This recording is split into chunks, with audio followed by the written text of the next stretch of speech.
May 25, 1941. In the icy waters of the North Atlantic, 500 nautical miles south of Cape Farewell, Greenland, a young midshipman aboard U-55V7 froze as a metallic ping echoed through the steel hull. It wasn't the sound of an explosion or a propeller, but something new. A sharp, alien tone that reverberated through every compartment of the submarine like a church bell announcing its own funeral.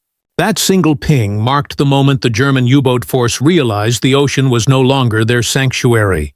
For years, submariners had been taught that submerging meant vanishing, that the dark waters of the Atlantic were an invisible shield. But on this cold May morning, 22-year-old Herbert Werner and his 48 shipmates learned that the Allies could now see through the sea itself. The age of invisible hunters had ended. The age of sonar had begun. This terrifying new sound, sonar, or as the British called it, ASDIC, was the culmination of decades of scientific work. During World War I, British and French scientists had experimented with underwater acoustics to counter German submarines. Their crude hydrophones could only listen, but they laid the foundation for active detection. In the interwar years, researchers at HMS Osprey, the Royal Navy's anti-submarine school, refined the technology. By sending out sound pulses and measuring the echoes that returned, they could determine the direction and distance of underwater objects. The first operational ASDIC systems went to sea in 1928, and by 1939, every British destroyer carried one. Admirals believed this made their ships almost invulnerable to submarine attack, a confidence that would soon prove disastrously misplaced. When war returned in September 1939, Germany's U-boats struck hard and fast. Within hours of Britain's declaration of war, U-30 sank the passenger liner Athenia, and the Battle of the Atlantic began. Over the next 2 years, German U-boats operated with near impunity, guided by the belief that a submerged submarine was untouchable. They called it the happy time, sinking Allied shipping by the thousands of tons while suffering few losses. Their doctrine was built on silence. If the boat made no noise, it could not be detected. But by 1941, this illusion was shattered as the Allies perfected active sonar. When ASDIC waves struck U-557's hull that spring morning, the crew heard it, the metallic tapping of sound pulses bouncing off steel. Each ping grew louder and faster as the destroyer above closed in. Werner would later describe the sound as death-knocking. The submarine dove deep, down to 280 meters, far beyond her design limit, as the British destroyer rained depth charges into the sea. Each explosion rocked the hull, sending paint and insulation raining down. Men clutched the bulkheads as the boat groaned under the crushing pressure. Hours passed in darkness and suffocating heat. Carbon dioxide built up, the air thick with oil and fear. Only when the pinging finally faded after 7 agonizing hours did the crew dare to breathe again. They had survived, but their illusion of safety was gone forever. The Allies' sonar technology, though still primitive, had exposed the weakness in Germany's strategy. ASDIC couldn't yet reveal depth and had blind spots close to the ship, but its potential was enormous.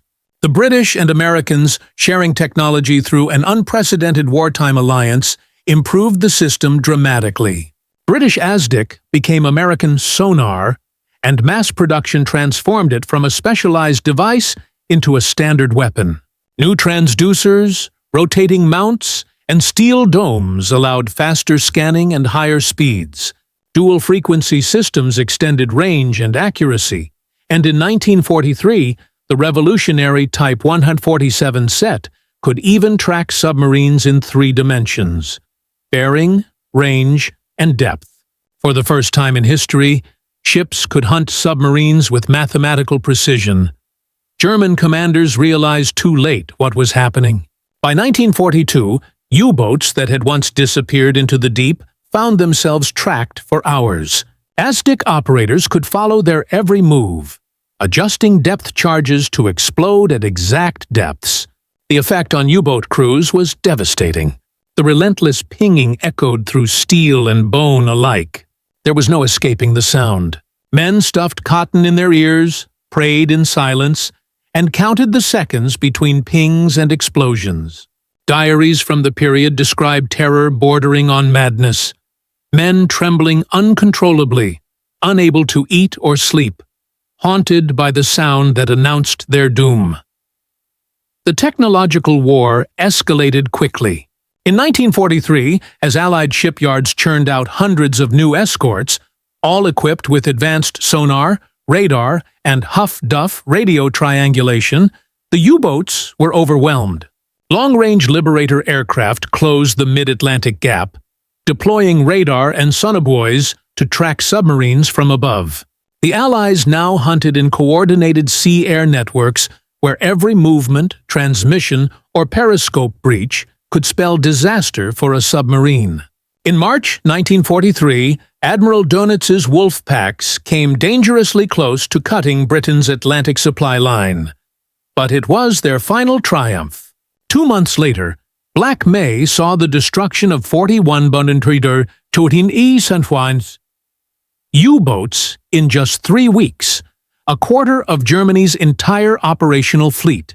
The balance of the Atlantic War had turned decisively against them. By 1944, Allied hunter-killer groups employed weapons like the Hedgehog and Squid, forward-firing depth-charge launchers that allowed sonar contact to be maintained throughout the attack. The old blind zones were gone. Now, sonar-guided mortars could strike directly ahead, exploding only on impact, giving crews instant feedback, and U-boat sailors instant terror. Survivors reported the eerie silence of missed salvos, followed by the deafening final blast of a hit. German countermeasures, bubble decoys, acoustic tricks, and radar-reflecting balloons failed miserably against experienced sonar operators. The Atlantic had become a killing ground.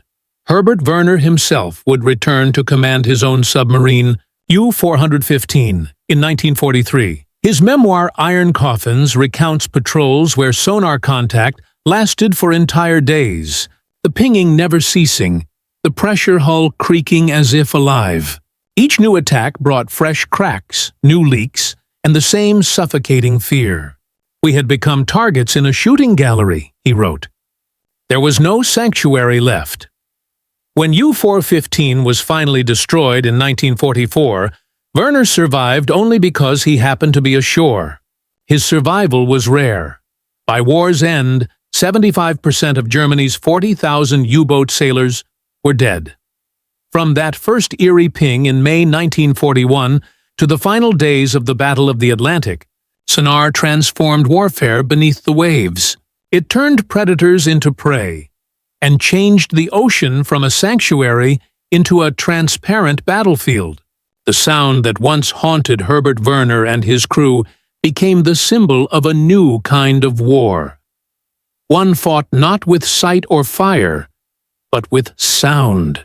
And though decades have passed, that metallic echo still resonates through history. The moment the deep itself betrayed the hunters of the sea.